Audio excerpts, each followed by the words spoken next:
Hola, bienvenidos de nuevo a la Crónica Criminal.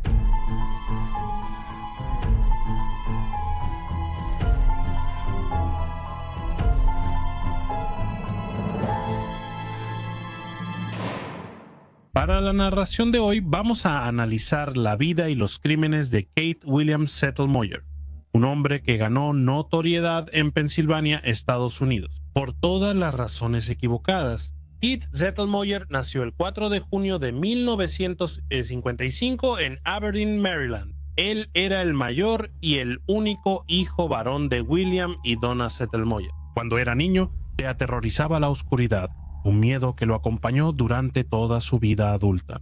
Sus padres adoraban a su único hijo, y de niño solía pasar los fines de semana con sus abuelos en Sunbury, Pensilvania, donde iban a pescar al río Susquehanna. Keith era un niño tranquilo y reservado que se volvió aún más reservado al crecer. Su abuelo lo llamaba un niño misterioso, solitario y un poco errante, que a menudo prefería irse de campamento a las montañas con su perro. Los padres de Keith se divorciaron cuando él era adolescente y pasó tiempo viviendo tanto con su madre en Smokehouse Lane en Shamokin Dam como con su padre en Camelot Village en Susquehanna, al noreste de Harrisburg. Keith abandonó la escuela en el 11º grado, aproximadamente a los 16 años, y luego trabajó en una variedad de empleos, pero nunca se quedó en ninguno de ellos: conserje, guardia de seguridad, limpiador, asistente de tienda. Pero su pasión real era la fotografía. Intentó dedicarse a esto como carrera, consiguiendo algo de trabajo como fotógrafo de eventos especiales en el complejo comercial Hummel's Wharf. Keith se casó con su amor de la infancia, Robin Marks, pero este matrimonio terminó en divorcio en 1978. Al año siguiente le pidió matrimonio a su nueva novia. Ella aceptó, pero cuando él fue a recogerla para fugarse, ella se echó para atrás y semanas después se casó con otra persona. Con poco trabajo como fotógrafo, empezó a tener problemas de dinero y no pudo seguir pagando su costoso equipo fotográfico. Hasta este momento en su vida nunca había tenido problemas con la ley, pero con deudas crecientes y de un plan que creía que resolvería sus problemas. En mayo de 1980, Keith, junto con un amigo, Kenneth Keppel, llevó a cabo un robo en la tienda Radio Shack, donde Keith había trabajado anteriormente. Alrededor de las 2 de la mañana del Día de los Caídos, la pareja entró al centro comercial usando llaves a las que Keith tenía acceso durante el tiempo que trabajó ahí. El conserje Charles Fox del centro comercial fue atado y amordazado. Durante el robo, Keith y Kenneth se llevaron mercancía por un valor de aproximadamente $2,000 y $260 en efectivo. Tomaron el auto de Charles para escapar, el cual abandonaron más tarde. Se usó un arma para amenazar a Charles, pero no se disparó durante el robo, aunque lograron escapar con su crimen por un tiempo. Kenneth fue atrapado cuando intentó devolver el equipo robado a otra tienda Radio Shack para intentar obtener un reembolso. Pronto mencionó a Keith como su cómplice, y Keith fue arrestado en relación con el robo. El 3 de julio de 1980 se pagó la fianza para Keith, mientras que Kenneth permaneció en la cárcel esperando el juicio. El caso contra Keith se basó parcialmente en un acuerdo de culpabilidad que hizo Kenneth, quien aceptó testificar contra su cómplice. En la audiencia preliminar, Kenneth decidió en el último momento no testificar.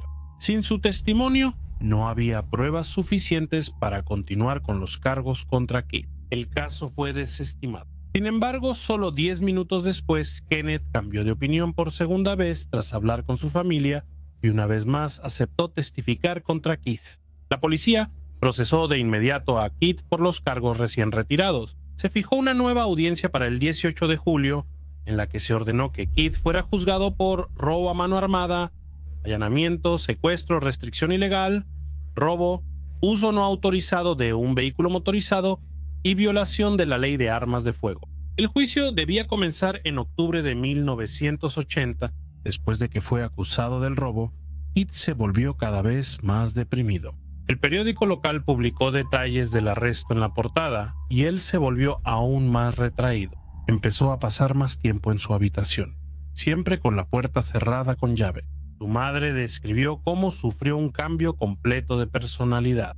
Sin embargo, una persona con la que todavía hablaba era un amigo, Carlos de Betsko, con quien había trabajado en Radio Shack. Keith se reunió con Carlos y le pidió consejos sobre cómo engañar a un detector de mentiras, y también admitió que él había sido responsable del robo en Radio Shack. Sabiendo que el guardia de seguridad Carlos Fox había sido maltratado durante el robo, Carlos de Betsko se horrorizó y no lo sabía. Keith inmediatamente informó a las autoridades. 10 días antes del juicio de Keith, en una audiencia, los fiscales leyeron, conforme a la ley, la lista de posibles testigos mientras elegían al jurado. Esto era para asegurarse de que ninguno de los testigos fuera conocido por alguno de los miembros del jurado. Fue en ese momento cuando Keith se dio cuenta de que su amigo Charles era un testigo de la fiscalía. Keith una vez más se retiró a la seguridad de su habitación, selló ventanas y la rendija bajo la puerta para evitar que entrara luz. Le dijo a su madre que su abuela fallecida vivía en un mundo mejor que él y que no debía llorar si él se unía a ella. Le dio a su madre un recorrido por las cajas ordenadamente empacadas en su habitación, que contenían sus herramientas y el equipo de fotografía valuado en miles de dólares por el que los cobradores de deudas lo estaban buscando. Sus facturas estaban apiladas y con la fecha de vencimiento explicada. Él dijo: si no lo logro, quiero que todo lo que hay en la habitación te pertenezca.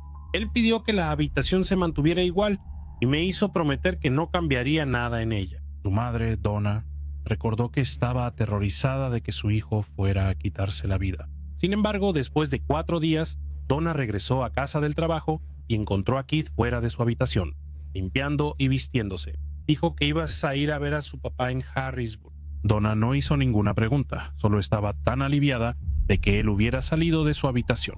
Keith tomó prestada la camioneta Ford gris de 1967 de Donna y se dirigió al sur hacia Harrisburg. En las primeras horas del 13 de octubre de 1980, 2 policías ferroviarios consolidados, William Hotz Jr. y Gregory Benedek, estaban patrullando en un área a lo largo de la antigua línea principal de Pensilvania, cuando escucharon 2 disparos aproximadamente con 15 segundos de diferencia. Se apresuraron hacia el sonido que provenía de una zona boscosa cercana. Encontraron la camioneta de Donna y escucharon ruidos entre la maleza. Exigieron que quien estuviera ahí se mostrara, y Keith salió sosteniendo una linterna en su mano izquierda y una pistola en la derecha. ¿Qué pasa, muchachos? Estoy cazando ratas, dijo Keith. A las 4 de la mañana los oficiales respondieron. Sí, lo hago todo el tiempo, respondió Keith con calma. Le dijeron que soltara su arma, lo cual hizo y fue asegurado. Después de una breve búsqueda, uno de los oficiales encontró el cuerpo de Charles de Betsko, de 29 años. Luego se confirmó que recibió 4 disparos en total, 2 de ellos en la camioneta donde las balas quedaron en su cuello. Las heridas eran graves, pero no lo suficientemente como para matarlo. Keith luego lo arrastró fuera de la camioneta hacia el bosque y usó una segunda pistola para disparar 2 veces más. Ambas balas atravesaron el corazón de Charles. Lo declararon muerto en el lugar a las 4:55 am. La policía incautó las armas y 2 pares de esposas en el lugar. Keith también tenía llaves de esposas escondidas en la parte delantera de su cinturón, como si hubiera planeado usarlas en caso de que lo esposaran a él mismo. Fue trasladado a la estación de policía y, para cuando llegó, parecía desorientado y fuera de sí. No tenía sentido lo que decía, y la policía no pudo obtener una frase coherente de él. Estaba aturdido y solo miraba hacia adelante. Le tomaron una muestra de sangre para determinar si estaba bajo la influencia de alcohol o drogas, pero esas pruebas resultaron negativas. Keith fue visto por José Mullen, un consejero de la cárcel. Keith le dijo a José que había intentado quitarse la vida, pero luego, cuando la reunión estaba terminando, Keith le dijo a José que creía que había disparado a su propio padre. Keith fue procesado ante el juez Guillermo J. Gardner Jr. esa mañana, y el juez informó que Keith estaba muy alterado y notó que parecía tener problemas para seguir el proceso. Ese día más tarde, el cuerpo de Carlos fue identificado. Tenía un gran moretón en la parte trasera de la cabeza, consistente con un golpe o caída sobre un objeto contundente. La causa de su muerte fue una hemorragia masiva en el corazón. Cuando Donna visitó a su hijo el 16 de octubre, dijo que él no sabía dónde estaba ni por qué estaba ahí. Ella lo describía como alguien de apariencia salvaje. Keith le preguntaba seguido a su madre por qué estaba en la cárcel. Ella le dijo que lo acusaban de matar a alguien. Él le preguntó dónde estaba Charles y ella le dijo que Charles estaba muerto. Él no le creyó. Se solicitó un aplazamiento en el caso de robo y el abogado de Kate declaró que la condición de su cliente al momento de su detención en Harrisburg era casi comatosa y que había una fuerte posibilidad de que estuviera bajo los efectos de las drogas y que cualquier conversación había sido infructuosa debido a su condición. También solicitaron un cambio de sede debido a la publicidad que el caso había generado. Ambas mociones fueron rechazadas. En el juicio, Keith afirmó que no podía recordar dónde estaba la noche del robo y habló con claridad, sin mostrar señales de nerviosismo. Dijo que tenía un trabajo bien pagado como fotógrafo y que no tenía necesidad de robar la tienda. Kenneth Keeple testificó en contra de Keith, diciendo que había cumplido los deseos de Keith porque temía por su propia seguridad. Keith fue declarado culpable de un cargo de robo, conspiración criminal, allanamiento de morada, restricción ilegal, violación de la ley de armas de fuego y uso no autorizado de un vehículo motorizado. Después de varios retrasos, el juicio por asesinato comenzó en abril de 1981. En el juicio, su equipo de defensa declaró que admitimos que Keith Zettelmoyer mató a Charles Debetsko el 13 de octubre, pero eso no significa que no haya una defensa en este caso. Su defensor público, Roberto N. Tarman, continuó diciendo que Kate había estado sufriendo de capacidad disminuida y luego explicó al jurado que la capacidad disminuida es diferente de la locura, porque alguien con capacidad disminuida sabe la diferencia entre el bien y el mal, pero está sufriendo de una enfermedad mental. Aunque la defensa estuvo de acuerdo en que Keith debía ser castigado en cierto grado, no consideraban que debiera hacerlo con todo el peso de la ley y estaban buscando una condena por homicidio en tercer grado. Por otro lado, el fiscal del distrito buscaba una condena por asesinato en primer grado y la pena de muerte, ya que decían que eso probaría que Charles fue asesinado para evitar que testificara en el juicio por robo. Presentaron a varios testigos que dijeron que no había evidencia de que Keith hubiera mostrado un comportamiento extraño o inusual antes del crimen, y los oficiales que lo arrestaron dijeron que parecía tranquilo y sereno después del tiroteo. La defensa dijo que él padecía un trastorno mental desde hace años, con la gravedad aumentando dramáticamente en el periodo previo a octubre de 1980, calificando su enfermedad como depresión severa con síntomas de paranoia y rasgos esquizoides. La madre de Kate testificó sobre las dificultades que su hijo había enfrentado en la vida y el cambio de comportamiento en el periodo previo al asesinato. Un psicólogo de la defensa describió a Keith como un hombre tan dañado emocionalmente que no podía juzgar completamente sus acciones y que tenía deficiencias. En sentido común, dijo, descubrí que el señor Zettelmoyer es un niño mimado que aprendió cómo conseguir lo que quería, ya sea directamente o manipulando o controlando la situación. Y creo que ante la cantidad de presiones con las que tuvo que lidiar, que no pudo manejar, se descompensó. Sin embargo, el juez declaró que la capacidad disminuida no es una excusa para el comportamiento antisocial, no es algo que excuse a alguien que es consentido o mimado, o a alguien que pierde el control o el juicio bajo presión. Alguien que ha tenido un mal estilo de vida es un perdedor en la vida, alguien que reacciona a la presión con violencia. De eso no estamos hablando. La defensa solicitó la anulación del juicio argumentando que el juez había perjudicado al jurado al tergiversar el mensaje de la defensa. Esto fue rechazado y después de solo 45 minutos de deliberación del jurado, Keith fue declarado culpable de asesinato en primer grado. Sería sentenciado a muerte o a cadena perpetua. Después de que la fiscalía y la defensa presentaron sus argumentos, el jurado deliberó durante 3 horas antes de decidir que Keith debía ser sentenciado a muerte. Determinaron que el asesinato de un posible testigo pesaba más que cualquier circunstancia atenuante que pudiera haber reducido la sentencia a cadena perpetua. Matar hasta un testigo es una circunstancia tan agravante específica establecida en la ley estatal sobre la pena de muerte. Después, un jurado en ese caso lo declararía. El debate del panel se enfocó en la preocupación de que si Keith recibía cadena perpetua, podría quedar libre algún día y volver a matar. Por lo tanto, decidieron que la única manera de avanzar era que se le sentenciara a muerte. Sin embargo, el juez debió haberles dicho que si no llegaban a un acuerdo sobre la sentencia de muerte, Keith automáticamente recibiría cadena perpetua sin posibilidad de libertad condicional. Esto fue un descuido por parte del juez en el caso. En octubre de 1981, Keith estaba de nuevo frente al juez para la declaración oficial de la sentencia. El juez lo sentenció a morir en la silla eléctrica y ordenó que la sentencia se cumpliera en 180 días el 21 de abril de 1982. Esto permitiría la revisión automática de la sentencia por parte de la Corte Suprema, como lo exige la Ley de Pena de Muerte de Pensilvania. El juez también escribió a la Comisión Estatal de Correccionales solicitando que la silla eléctrica, que había sido desmantelada 10 años antes, fuera ensamblada de nuevo. Además, Keith fue sentenciado a entre 8 y 24 años por el robo anterior, y en un cambio de opinión, pidió clemencia para Kenneth, el hombre que testificó en su contra en ese caso, diciendo: como estoy seguro de que sabe, en aproximadamente 107 días me sentaré en la silla eléctrica. Ya no es necesario ocultar nada ni mentir.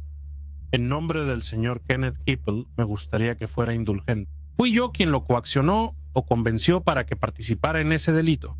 Él no quería oír hacerlo, pero yo lo convencí. Tome su sentencia y agréguesela a la mía. El juez tomó esto y el hecho de que Kenneth había testificado en contra de Keith en consideración y le dio una sentencia de cárcel, la cual requería que Kenneth cumpliera menos de un mes por estos cargos. Abril de 1982 pasó mientras seguía el proceso de apelaciones. A lo largo de los años, Keith pasó por 13 apelaciones, estuvo en 4 prisiones y 3 fechas de ejecución vinieron y se fueron. Después de pasar 14 años en el corredor de la muerte, Keith despidió a sus abogados y dejó de luchar por su vida.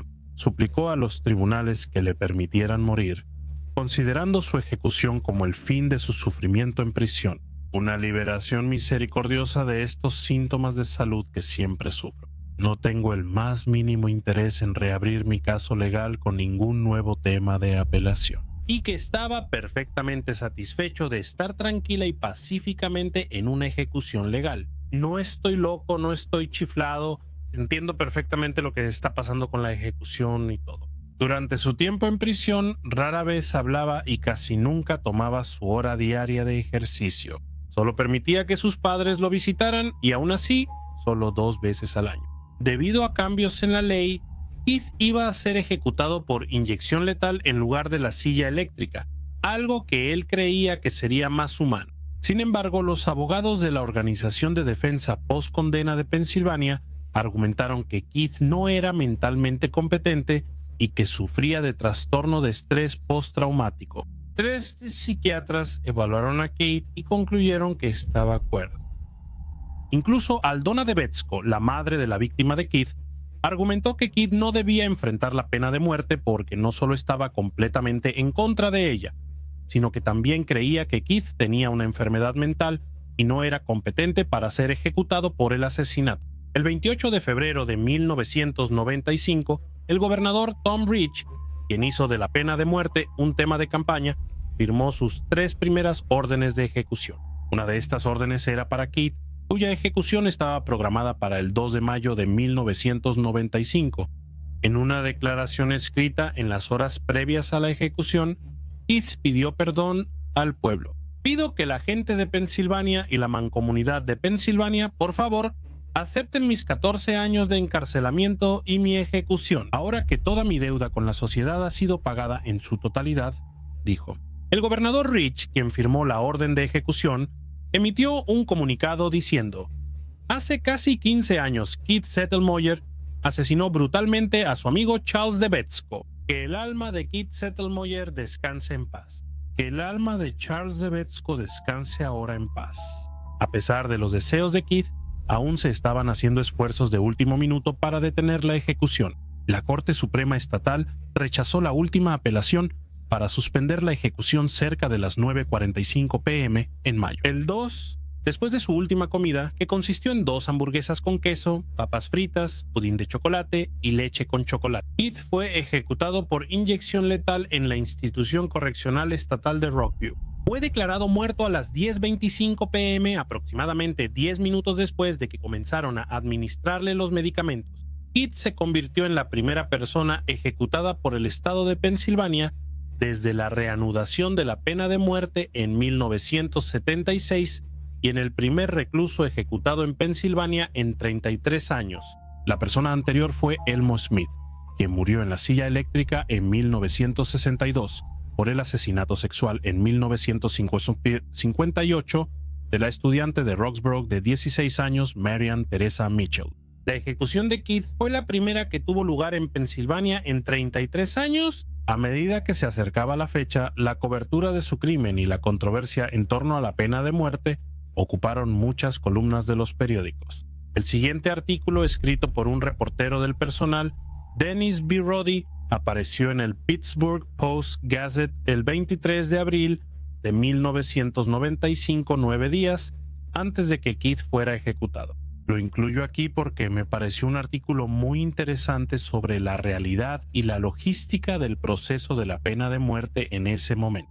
En 9 días, un grupo de 3 desconocidos elegidos en secreto llegará a la gran prisión blanca que se encuentra en una colina aquí. Antes de las 10 de la noche, le colocarán catéteres en ambos brazos a Keith Settlemoyer, le inyectarán veneno y lo matarán. Cada uno recibirá $300 en efectivo y desaparecerá hasta que se les vuelva a llamar.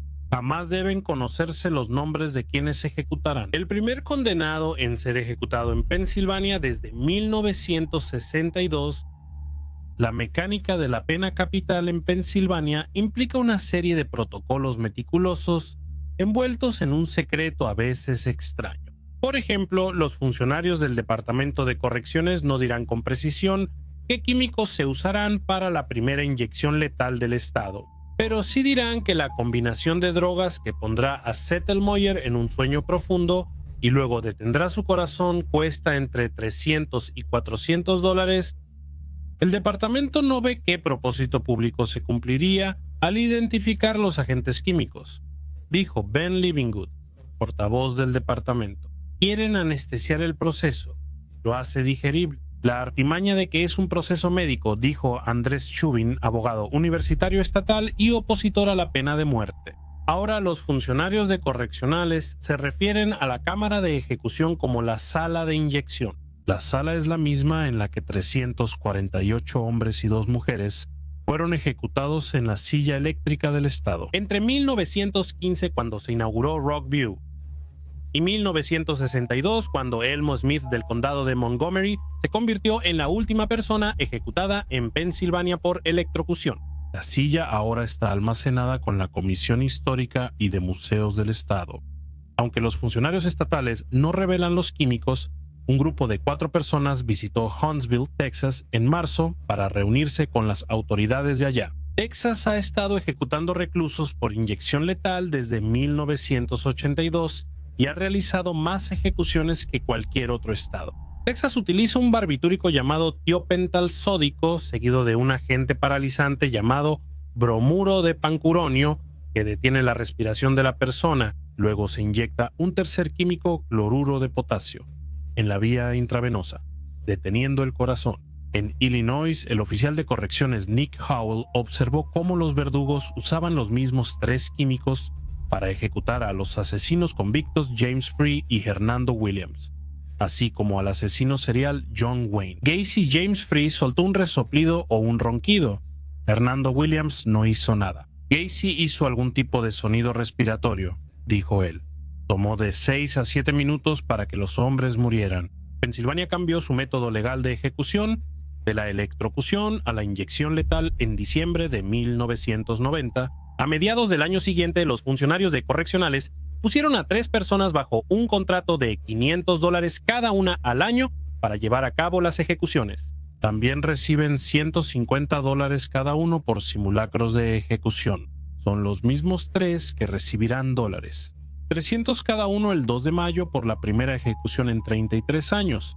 Los funcionarios estatales darán escasos detalles sobre el equipo de ejecución, excepto para decir que sus miembros no son empleados de la prisión ni doctores y que están técnicamente calificados para insertar tubos intravenosos y administrar medicamentos por vía intravenosa. Según la ley de Pensilvania, las únicas personas, además de los médicos, autorizadas para administrar medicamentos por vía intravenosa son las enfermeras, los asistentes médicos y los paramédicos. Probablemente hay menos de 5 personas en todo el departamento que conocen sus identidades, dice Livingood.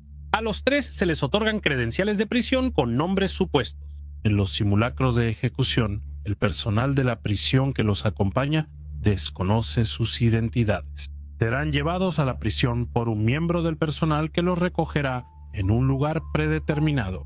Desde ahí, el equipo irá al edificio de Bubenbusu, una estructura cuadrada que se encuentra justo detrás del gran edificio blanco principal de la prisión. Deo Bubenbusu es subdirector de la prisión, aunque personal, prisioneros y abogados también lo llaman edificio de la orden de ejecución. Zettelmoyer estará esperando en una celda del segundo piso. Los funcionarios no dirán con precisión cuándo llegará desde la institución correccional estatal en Pittsburgh. Pero cuando Florencio Roland estaba programado para morir el mes pasado por un asesinato en 1984 en Filadelfia, lo llevaron a Rockview al mediodía del día planeado para su ejecución. Vecinos de la prisión afirman que patrulleros estatales bloquearon las carreteras al acercarse el vehículo con Roland.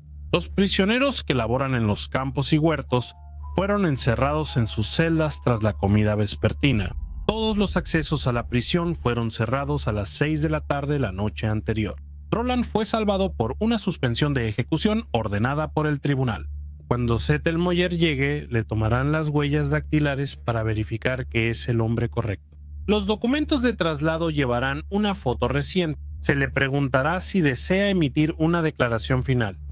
Puede escribirla o dictarla. El condenado será llevado al segundo piso y colocado en una de las 6 celdas que están en un pasillo junto a la sala de inyección. Solo podrá ver un trozo de cielo por una ventana al fondo del pasillo, tras una reja de barrotes. En algún momento de la tarde del 2 de mayo, los funcionarios de la prisión le entregarán un menú de la cafetería de la prisión para su última comida. El menú incluye bistec a la parrilla, roast beef, una hamburguesa con queso, pollo frito, cosas que uno esperaría encontrar en un menú. Como dice Livingood, no se permiten bebidas alcohólicas. Los familiares directos aprobados por el departamento podrán realizar una última visita. Se permitirá la visita de un clérigo y del abogado del interno según sea necesario. A las 8:30 p.m., los funcionarios de la prisión le darán a Zettelmoyer otra oportunidad de hacer una declaración final. Poco después de las 9:30 p.m., un equipo del personal de la prisión llevará una camilla de hospital de metal hasta su celda. Se usará una serie de correas para sujetarlo. Un equipo aparte estará esperando, dijo Livingood, si hay necesidad de hacer una extracción de celda en caso de que el prisionero no coopere. Quienes conocen a Zettelmoyer dicen que es un hombre completamente derrotado, profundamente retraído y poco probable que luche. Larry Fitzgerald, vocero de la prisión estatal de Huntsville en Texas, ha presenciado 5 ejecuciones por inyección letal este año y afirmó no haber escuchado sobre resistencia. Los prisioneros suelen ser sorprendentemente cooperativos. En esas últimas 6 horas, los prisioneros con los que he hablado y conocido están resignados a esto o son curiosos sobre exactamente qué va a pasar, dijo Fitzgerald. En una ocasión, un prisionero con venas colapsadas por el uso de drogas intravenosas les señaló venas buenas al equipo de inyección. Ha habido fallas en el proceso de inyección, dice un informe de la Coalición Nacional para Abolir la Pena de Muerte. En una, Ricky R. Rector, un convicto con daño cerebral ejecutado por matar a un sheriff en Arkansas, gimió durante 40 minutos mientras el equipo de inyección intentaba encontrar una vena utilizable en sus brazos. Según los protocolos de Pensilvania, Zettelmoyer será llevado en una camilla por el pasillo hasta la sala de inyección. La parte delantera de la camilla se fijará a la pared detrás de él. Ambos brazos se extenderán en forma de crucifixión y 2 miembros del equipo realizarán el procedimiento. El tercero estará disponible como respaldo. Los miembros del equipo insertarán catéteres en ambos brazos y los conectarán a tubos que pasan por la pequeña abertura entre el espejo bidireccional en la pared detrás de la cabeza de Zettelmoyer. Del otro lado hay bolsas con una solución salina que goteará en los tubos. Los miembros del equipo de inyección entrarán en ese pequeño cuarto que antes albergaba el transformador de la silla eléctrica y observarán a través del espejo. Permanecerán en la sala de inyección Roberto W. Myers, subdirector de operaciones, y Harvey Yancey, el mayor de la guardia, el oficial uniformado de más alto rango de la prisión. Myers estará junto a un teléfono negro de pared cerca de la camilla, en una línea telefónica abierta a la oficina del alcaide. José Mazurkovich estará en una línea abierta con la oficina del gobernador Rich, quien firmó la orden de ejecución. En un estante junto al teléfono habrá un micrófono y una pequeña caja de intercomunicación que conectará al subalcaide por voz con el equipo. En la sala de inyección, Yancy correrá una cortina azul revelando una gran ventana de vidrio. Detrás de ella estarán el clérigo, 6 reporteros de noticias y 6 ciudadanos adultos respetables seleccionados por Mazurkowicz, todos sentados en sillas plegables de metal. Verán los pies de Zettelmoyer, que estarán apuntando hacia la ventana. Su rostro será visible en uno de varios espejos colocados para proporcionar una vista. No se le pedirá que diga sus últimas palabras a las 10 de la noche, a menos que llegue alguna noticia del gobernador Rich. Uno o ambos miembros del equipo de ejecución, depende de ellos decidir. Insertarán una aguja y una jeringa en una de las 2 vías intravenosas y administrarán el barbitúrico. Momentos después agregarán el paralizante y luego el que detiene el corazón. ¿Cómo se verá? Es como ver a alguien quedarse dormido, dijo Fitzgerald. Cuando los pulmones colapsan, dijo, hacen como un sonido de tos. Para ese momento, el interno ya está muerto. Y en ese momento, el subdirector de la prisión llamará Pistigeren a un doctor que ha estado esperando en una habitación contigua. Prohibido por su juramento hipocrático y las reglas de la sociedad médica de participar físicamente en una ejecución. Él revisará el pulso y los latidos del corazón de Zettelmoyer. Si todo ha salido según lo planeado, no habrá ninguno.